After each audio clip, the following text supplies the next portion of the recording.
Bueno, buenas tardes. Lo primero de todo me presento. Soy Joaquín Meseguer, subdirector general de Transparencia del Ayuntamiento de Madrid. Agradecer, no sé si están aquí delante, a Miquel, a Judit, a Gloria, a Ferran, a toda la gente que ha organizado este fantástico congreso, que es una pena no haber podido asistir a él. Bueno, a la invitación y por pensar que yo podía estar aquí hoy contando alguna cosa que os pudiera a vosotros interesar. Así que a ellos gracias por la confianza y por la invitación. Bueno, yo he venido corriendo y he salido casi bueno, de mala manera de un evento que había hoy en Madrid, en el INAP, para presentar dos guías que son fruto de, que son fruto de un trabajo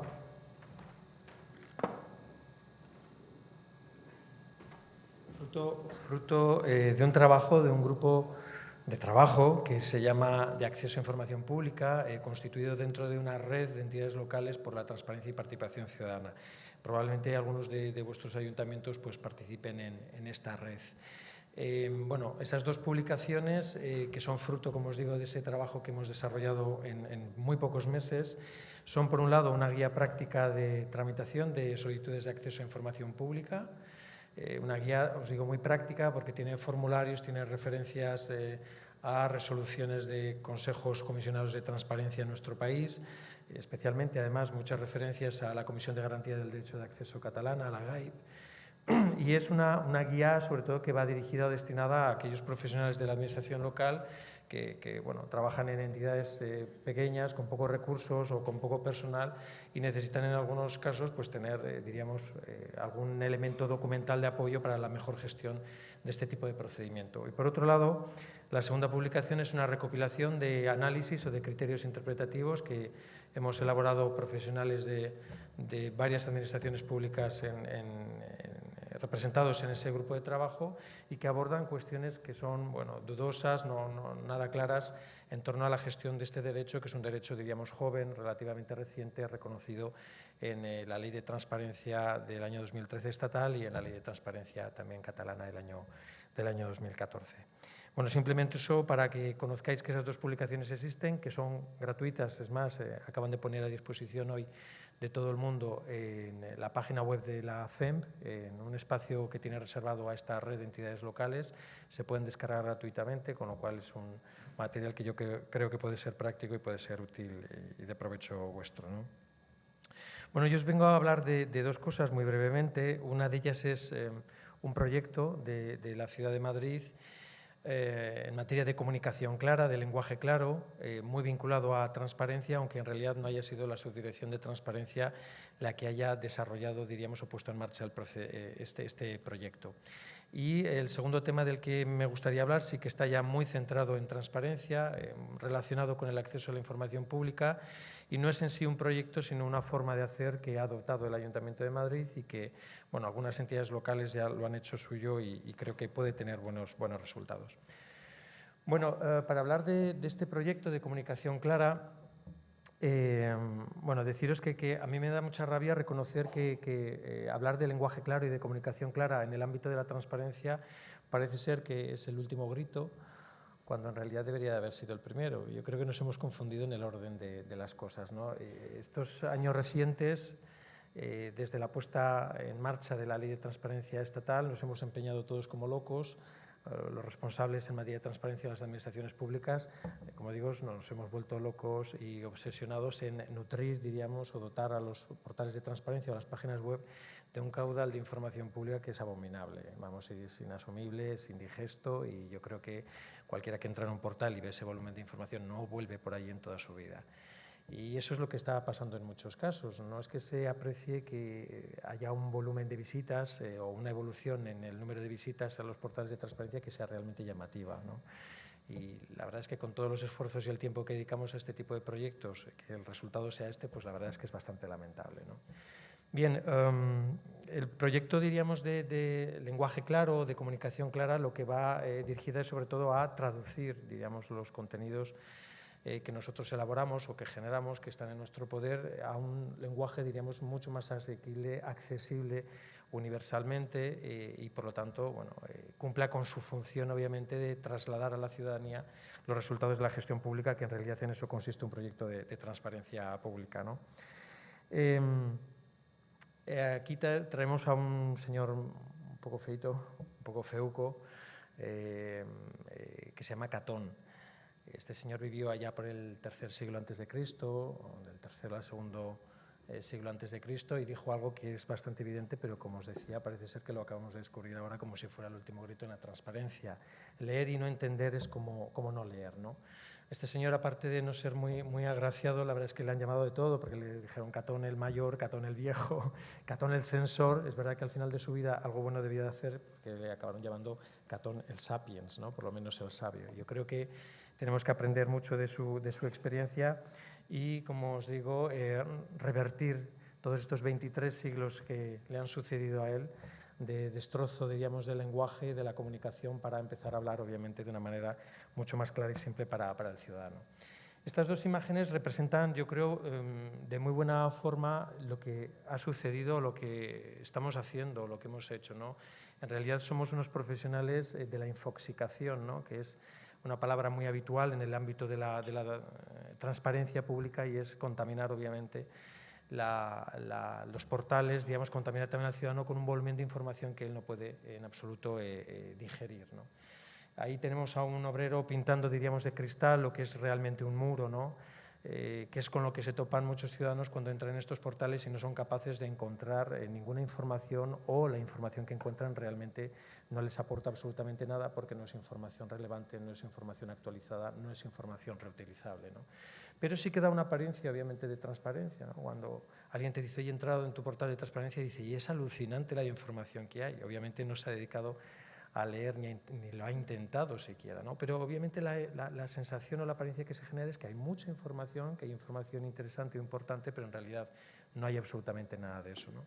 Y después intentar también combatir y luchar contra el lenguaje, diríamos, agresivo, el lenguaje opaco, el lenguaje ininteligible, ¿no? Que es el que normalmente nosotros utilizamos para comunicar con el ciudadano, y que él lo aprecia y lo vive, pues tal cual refleja esa imagen que podéis ver ahí.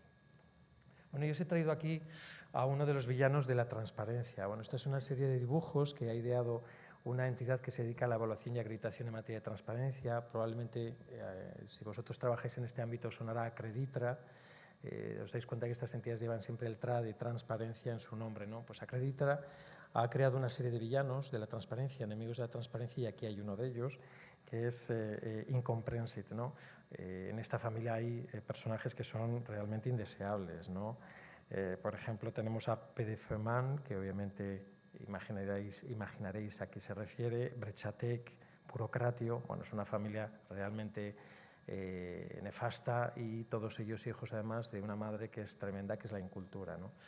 Yo os traigo aquí precisamente este personaje de esta familia de villanos de la transparencia, porque este, que es Incomprensit, que tiene una serie de superpoderes terribles, y en su descripción y su presentación, que la estáis viendo ahí, yo he entresacado una parte pequeñita y chiquita, que hace referencia a expresiones que nosotros utilizamos, que cuando se las lees a empleados públicos o funcionarios públicos realmente nadie se inmuta ni se ríe, pero cuando tú se lo comentas a alguien que no trabaja dentro de la administración, dice, no me digas que habláis así, y hablamos así. Adjunto le remito a los efectos que procedan respecto del asunto de referencia. ¿Cuántas veces copiamos y repetimos este tipo de expresiones, pues en notas de servicio interno, notas interiores, etcétera, ¿no? Para decir, ahí va, ahí te lo mando, daros cuenta de ese circunloquio y esa revoltura que al final acabamos generando. Bueno, así es como hablamos, así es como nos expresamos, además así es como nos entendemos. De tal forma que si lo decimos de una manera mucho más sencilla y más clara, al final creemos que el que nos está hablando tiene una pobreza de lenguaje absoluta, y que en realidad no utiliza, obviamente, los términos adecuados para expresarse con corrección. Bueno, pues con todo esto tenemos que empezar a acabar, Estrella Montolio, que es una catedrática de la Universidad de Barcelona, pone este ejemplo fabuloso, estupendo, ¿no? De esta colección de ensayos y relatos de Italo Calvino, ¿no? En este relato que yo he entresacado aquí para mostraros, y que ella utiliza también como ejemplos en sus intervenciones en materia de lenguaje claro, aparece ahí una persona respondiendo a un interrogatorio de un supuesto empleado público, expresándose obviamente en el lenguaje común y lenguaje de la calle, el del ciudadano medio que todos entendemos, y a continuación, si lo leéis ahí, veis la traducción y la interpretación del funcionario y del empleado público. Bueno, es terrible. Aparte del número de palabras, de la longitud de las frases que hacen inteligible el mensaje, pues obviamente el derroche de absurdez, ¿no? Bueno, esto refleja muy bien, obviamente, el momento en el que nos encontramos y, diríamos, el estado de la cuestión que nosotros queremos combatir también con este proyecto de comunicación clara. Vamos a desaprender para desenseñar cómo se deshacen las cosas. Los que sois de mi generación, un poco mayores o un poquito más jóvenes, a lo mejor recordáis a Kiko Veneno, que era casi igual de feo que Catón, por lo menos en aquel entonces, ahora ya ha mejorado un poquito más, que cantaba esta canción en La Bola de Cristal, que era un programa que, bueno, incluso los que ya empezamos a ser un poco mayores lo veíamos, pero era un programa divertido, ¿no? En realidad nosotros lo que queremos es desaprender para desenseñar cómo se deshacen las cosas. Lo que tenemos que hacer es empezar a borrar, hacer un reseteo de las formas, de las maneras de comunicarnos, de expresarnos, para empezar, diríamos, volver a los orígenes, ¿no? Ya no a lo primitivo, pero sí por lo menos a lo básico, a aquella educación general básica o a la primaria, ¿no? Donde efectivamente nos enseñaban cómo expresarnos, cómo construir frases cortas con sujeto, verbo y predicado, no darles las vueltas, o no darle vueltas, no hablar en fórmulas pasivas, etcétera, ¿no? Que son realmente tremendas. Esta guía en realidad lo que hace es recopilar o recoger formas de hablar, formas de expresarse, incluso formas de comunicar de manera visual y gráfica. Por eso esta guía se llama no solamente de lenguaje claro, sino de comunicación clara. Hay muchas formas, obviamente, cartelerías, para decirle al ciudadano dónde tiene que ir o qué es importante a sus efectos, ¿no? A la hora de relacionarse con nosotros. En realidad esta guía no descubre nada nuevo. En realidad cuando uno la lee recuerda básicamente lo que ya ha olvidado, y de eso se trata, ¿no?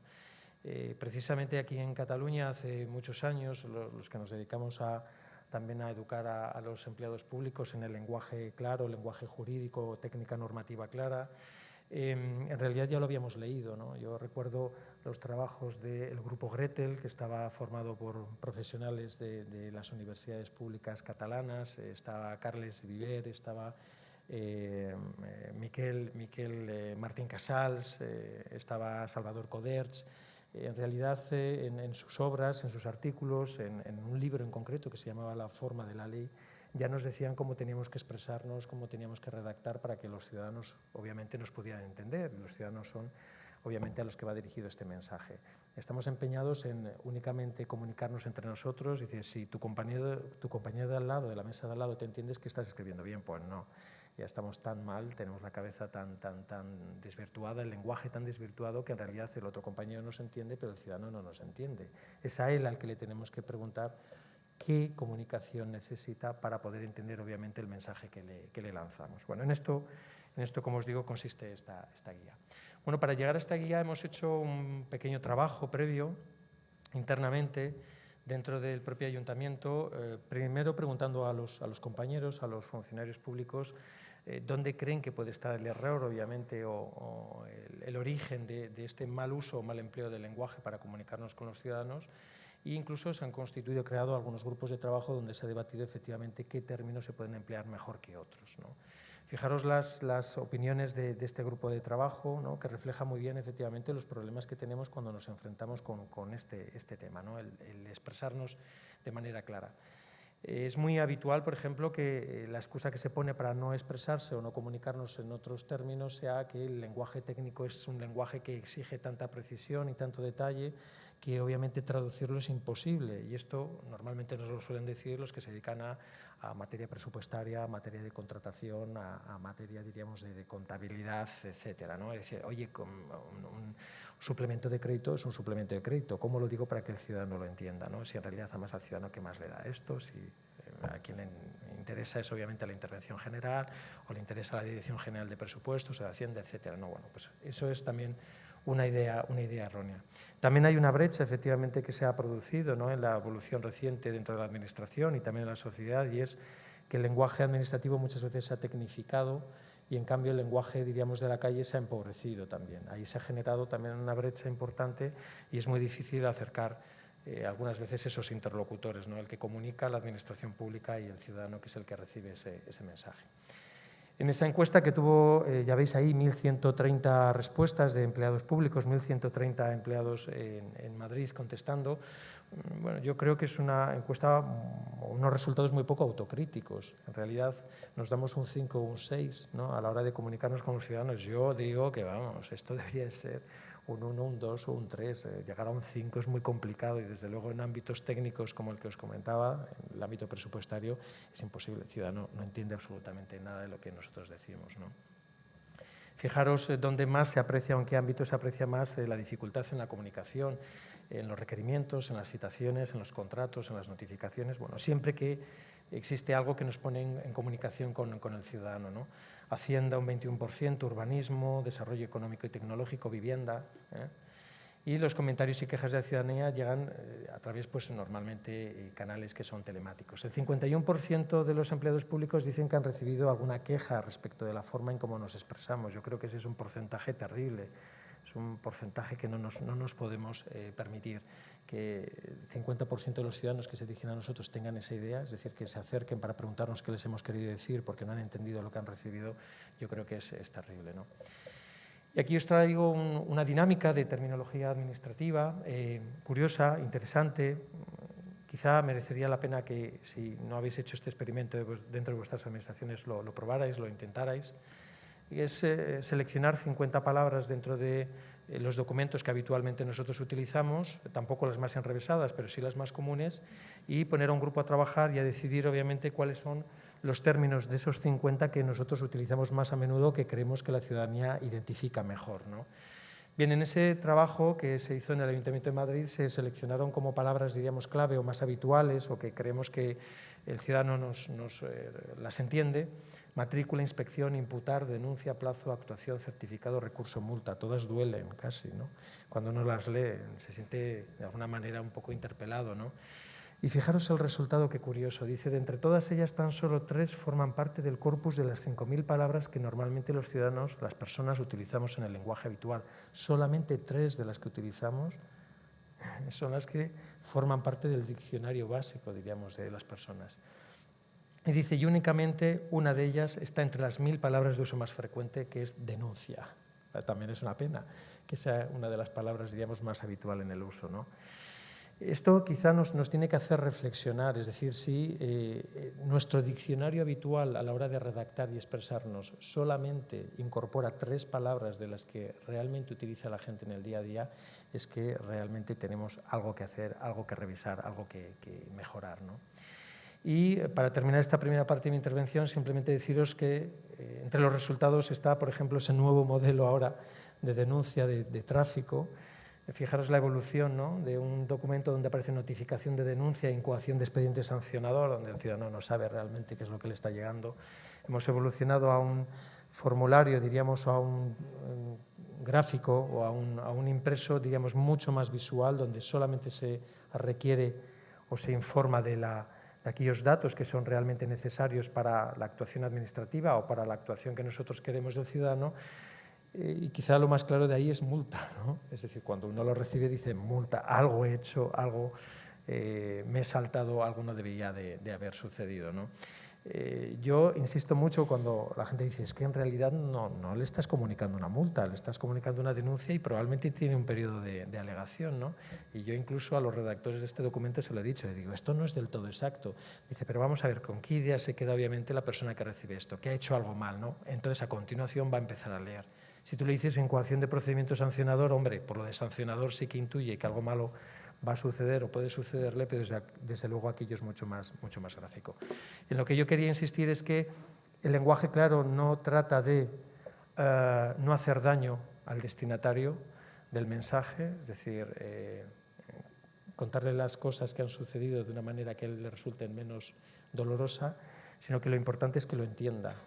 Si obviamente ha cometido una infracción y yo le tengo que comunicar que se abre un procedimiento y es posible que le ponga una multa, se lo tendré que decir de una manera clara, pero no obviamente engañándole y diciéndole que no le va a suceder absolutamente nada. El lenguaje claro no tiene por qué ser lenguaje, diríamos, amable o paternalista, tiene que ser un lenguaje obviamente claro, que el destinatario del documento obviamente sepa lo que le estamos comunicando. Bueno, y después quería comentaros, como os había dicho, el sistema que tenemos de solicitud de acceso a información pública en el Ayuntamiento de Madrid. Para los que no trabajáis en este ámbito, deciros que el derecho de acceso a la información pública es un derecho que corresponde a cualquier persona. Es decir, prácticamente es el único derecho universal que tenemos en nuestro país, porque no exige ni requiere una condición previa de ciudadanía, ni de vecindad, ni de nacionalidad. Cuando la ley de transparencia, tanto la estatal como la autonómica, habla del derecho de acceso a la información pública, dice que todas las personas tienen el derecho a pedir información pública. Y para nosotros eso es un tema relevante y que ha marcado obviamente las decisiones que hemos tomado en torno a este procedimiento, ¿no? Para empezar, aunque hay un procedimiento electrónico en la propia sede electrónica del Ayuntamiento de Madrid, no exigimos ningún DNI electrónico, firma avanzada o certificados electrónicos. Es decir, en este procedimiento la persona que quiere pedir información rellena sus datos de identidad, pero en absoluto se le va a exigir obviamente que utilice cualquiera de esos medios o soportes, digamos, electrónicos para verificar la identidad de quien pide. Ese es un tema para nosotros muy importante. Un tema muy importante que nos ha dado muchos problemas o que ha generado mucha polémica, obviamente, cuando hablamos también con otros interlocutores o administraciones que sí que lo exigen. El ejemplo, diríamos, típico, el ejemplo, diríamos, más clásico es el portal de transparencia del Estado, que sí que exige, obviamente, cualquiera de estos mecanismos para poder pedir información pública. Bueno, nosotros no lo hacemos por varias razones que yo os voy a explicar. Creo que tenemos razones suficientes, no ya para hacerlo, sino para poderlo hacer, que es lo que nos interesa. Deciros que obviamente el acceso a la información pública no solamente se puede ejercitar a través de medios electrónicos, sino que todavía las personas pueden ir a registros presenciales y presentar en soporte papel una solicitud de acceso a información pública. Y a nadie se le pide, enséñeme usted el DNI para ver si es usted el que pide la información. Puede venir mi padre, un amigo, mi pareja, o puede venir una gestoría a presentar un escrito, obviamente, en nombre de otra persona sin tener que acreditar la identidad de quién está pidiendo información. Por correo postal certificado también la gente está pidiendo acceso a información pública y en las oficinas de correos tampoco te dicen que te identifiques. Y es más, algunas comunidades autónomas como Canarias o Aragón o Cantabria desde la semana pasada incluso permiten solicitar acceso a información pública por vía telefónica. Es decir, llamar a los servicios de información ciudadana, decir que quieres una información. El operador, la persona que recibe, diríamos, tu consulta, lo pone por escrito y te manda un recibo, obviamente, de lo que tú has pedido para que quede constancia de cuándo has pedido esa información y ante quién lo has hecho. Obviamente, con todos esos antecedentes, ya intuíamos que, obviamente, exigir esa identificación o firma electrónica en realidad no tenía para nosotros mucho sentido. Incluso fuimos un poquito más y diseñamos una vía de acceso a información pública sin necesidad de identificarse, únicamente con un correo electrónico. No necesitábamos siquiera que nos dijeran el nombre y apellidos las personas que querían la información. Y sobre todo lo hacíamos pensando en que a nosotros lo que nos importa es lo que nos piden y no quién nos pide. En acceso a información pública lo importante es saber qué te están pidiendo, qué se quiere conocer, qué se quiere saber y no quién quiere saberlo. En realidad, el dato de quién ejerce ese acceso para nosotros es irrelevante partiendo de la idea de que toda persona tiene este derecho. Si obviamente hubiéramos dicho los mayores de edad o los ciudadanos españoles o los ciudadanos catalanes, pues obviamente yo habría exigido algún medio para acreditar efectivamente que esa condición se cumple. Pero no, este derecho no es así, Teníamos ya alguna referencia, ¿no?, de prácticas o experiencias similares que ya se estaban poniendo en marcha. El Consejo General del Poder Judicial tampoco pide identificación. Si es el máximo órgano de los jueces y tribunales, de alguna manera eso ya nos daba un poco de tranquilidad. Digo, bueno, si el Consejo General del Poder Judicial no lo está pidiendo, puede ser que no nos equivoquemos si lo hacemos igualmente, ¿no?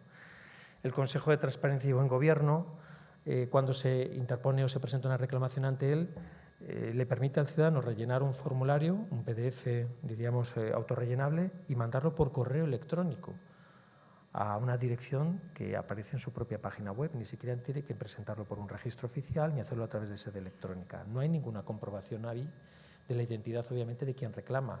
Sí que ellos, obviamente, hacen alguna verificación porque quien reclama tiene que aportar la resolución que reclama.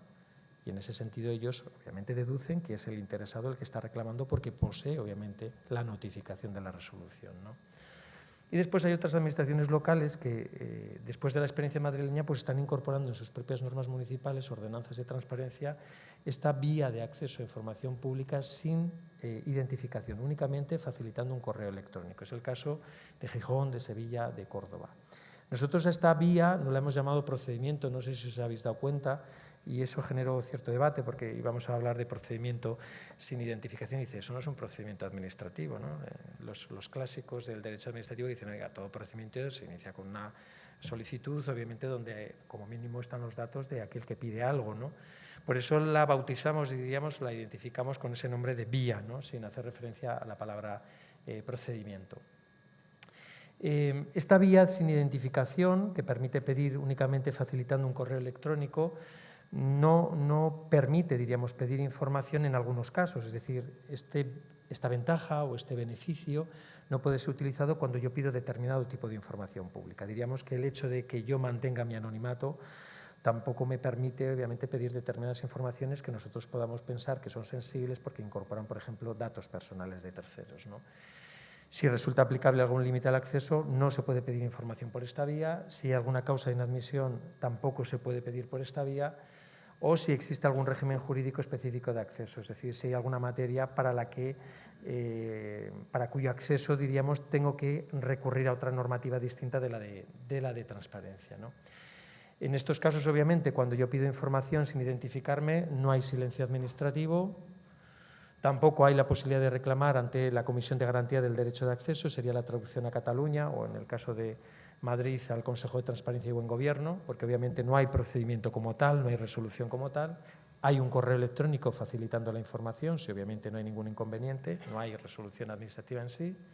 Y tampoco cabe, por supuesto, el recurso contencioso administrativo, donde sería importante que el juez, obviamente, o el tribunal acreditara que efectivamente quien recurre es la persona que pidió en primera instancia. Si no se ha identificado, eso va a ser imposible hacerlo, ¿no? Pero el plazo para resolver en estos casos es el plazo de un mes, el plazo que aparece en la propia normativa de transparencia. No hemos modificado el plazo, eso sí, empieza a contar desde el momento en el que se recibe, diríamos, ese correo electrónico pidiendo la información. Ya no hay una entrada en el registro oficial porque no hay datos de identidad. Y finalmente, este procedimiento es compatible o esta vía es compatible con el procedimiento de acceso. Es decir, yo puedo coger y pedir la información facilitando únicamente un correo electrónico y si mi solicitud no ha tenido, diríamos, éxito, yo puedo volver a presentar la solicitud identificándome y obviamente ya con todas las garantías que se derivan del procedimiento de acceso. Ahí sí ya cabría una reclamación e incluso la posibilidad de un recurso contencioso administrativo, ¿no? ¿Qué ocurre cuando, iniciada esta tramitación, facilitando únicamente un correo electrónico sin datos de identidad, alguien pide una información que no se puede facilitar por esta vía, de estas informaciones sensibles que hemos dicho? Bueno, lo que hacemos es mandarle un correo electrónico con un enlace que al pincharlo le permite recuperar su solicitud inicial, aquella donde no había rellenado sus datos de identidad. En ese caso, lo que él puede hacer es rellenar y completar sus datos de identidad con su domicilio y una vez que está relleno vuelve otra vez a enviar, diríamos, ese documento, esa solicitud y ya tiene entrada en el registro, empieza a computar el plazo de un mes y ya se sigue toda la tramitación legal. Pero si él decide, obviamente, no pedir la información identificándose, pues no habría ningún problema. Diríamos que el procedimiento ha finalizado en esa primera vía de acceso sin identificación, ¿eh? Argumentos a favor para estos dos sistemas, identificación sin identificación electrónica o vía de acceso sin identificación, correo electrónico. Bueno, nosotros pensamos, como os decía, que esto es un derecho universal cuyo titular es la persona, no es el ciudadano, la ciudadana, no es el vecino, no es la vecina. También porque no es obligatorio motivar la solicitud de acceso, es decir, la propia normativa lo dice, no es necesario decir para qué quiero la información y por qué la quiero. Y como esto no es obligatorio, nosotros no se lo podemos pedir a nadie. Lo importante para nosotros no es el motivo de aquel que quiere una información, sino que para nosotros lo importante es qué quiere realmente, qué quiere, y si es accesible. No se trata de un derecho de naturaleza administrativa, el derecho de acceso a información pública, por mucho procedimiento que haya detrás. En realidad este es un derecho de contenido político, no es pedir una subvención, no es pedir una autorización administrativa, no es licitar a un contrato administrativo. En realidad este es un derecho de contenido esencialmente político que está vinculado estrechamente con derechos constitucionales como es el derecho a participar en los asuntos públicos o el derecho a recibir información veraz, que está en el artículo 20 de nuestra Constitución, ¿no? Por otra parte, la Oficina Antifraude de Cataluña, que también son unos aliados en la puesta en marcha de estos sistemas sin identificación electrónica o sin identificación, dicen, y bien dicen, que si el ciudadano puede acceder a la información pública que está en los portales de transparencia, sin identificación ninguna, porque a la hora de pedir información adicional yo le tengo que exigir una identificación, ¿vale? Y finalmente, pedir obviamente la identificación en determinados entornos territoriales con poca población. Exigir esa identificación puede ser obviamente disuasorio del ejercicio del derecho de acceso. No es lo mismo que en la ciudad de Madrid se pida información sin identificarse, somos 3.200.000, a que lo haga un vecino en una localidad, en un municipio con 5.000 habitantes, cuando sabe perfectamente que quien va a recibir la solicitud de acceso le va a conocer muy probablemente, y eso puede obviamente comportar un sesgo negativo, diríamos, en la gestión, en la agilidad, en la eficacia, en la resolución del procedimiento. Bueno, escollos nos hemos encontrado alguno, ya voy terminando. La Ley 39/2015 exige, y lo sabréis los que trabajáis dentro de la Administración Pública, exige, y es normativa básica, que aquellas personas que entren en contacto y comunicación con las administraciones públicas no tienen más remedio que identificarse, porque es obligatorio para ellos y nosotros lo tenemos que acreditar, ¿no? Por mucho que esto se ha criticado desde diferentes sectores, incluso también desde la propia academia, diciendo que ¿por qué dice esto esta ley? Efectivamente es una ley de administración electrónica, pero que tampoco tiene por qué ser tan exigente en el ejercicio de determinados derechos como este es. El defensor del pueblo ahí lo dijo, dice, es que estas trabas, diríamos, para el acceso de cualquier persona a la información pública no son comprensibles. Es verdad que las solicitudes anónimas no las acepta, pero sí que ve posible el solicitar acceso a información sin exigir esa identificación electrónica, ¿no? Esa exigencia, además, genera una gran brecha digital. Hay población, obviamente, de edad avanzada que no tiene acceso, diríamos, al uso de este tipo de herramientas o instrumentos para identificarse electrónicamente, no tienen siquiera un ordenador en su casa, no saben cómo utilizarlo. También personas en entornos rurales que no tienen acceso a nuevas tecnologías y que si quieren saber o conocer una información, obviamente no van a tener posibilidad de hacerlo, ¿no? Bueno, la solución, o diríamos el amparo para nosotros, porque la solución nosotros ya la hemos adoptado y de momento no hemos tenido ningún problema por parte de nadie nos ha recurrido a la ordenanza de transparencia, viene de la mano de una iniciativa, de una proposición de ley que actualmente se está tramitando en el Congreso de los Diputados, que modifica la Ley de Transparencia, pero de alguna manera también retoca la Ley 39/2015, y por eso es importante conocerla. Está dentro de un enunciado que parece ser que no va a decir nada, pero al final está el truco ahí dentro, si uno lo lee con un poco de claridad. Fijaros que dice que en materia de transparencia uno de los principios clave es el principio de accesibilidad, pero la segunda frase de este principio dice no serán de aplicación a las solicitudes de acceso a información pública las exigencias del artículo 9 y siguientes de la Ley 39. Esto quiere decir que cuando se modifique la Ley de Transparencia y se apruebe este artículo, en materia de acceso a información pública será posible no exigir identificación electrónica a aquellos que pidan información pública. Para nosotros esto es decisivo, esencial, lo estamos haciendo ya, pero hay muchas administraciones y especialmente locales que dicen no poder hacerlo precisamente por la exigencia de la Ley 39. Que sepamos que en el momento en el que se apruebe esta modificación no habrá ya ningún problema, obviamente, para recurrir a otros sistemas o no recurrir ni siquiera a ninguno para que nosotros podamos acceder a información pública sin esa exigencia, sin esa traba inicial. ¿De acuerdo? Pues muchas gracias por vuestra atención en un momento ya final de las jornadas, que seguro que estáis cansados. Así que agradeceros vuestra atención y vuestra paciencia. ¿Vale? Gracias.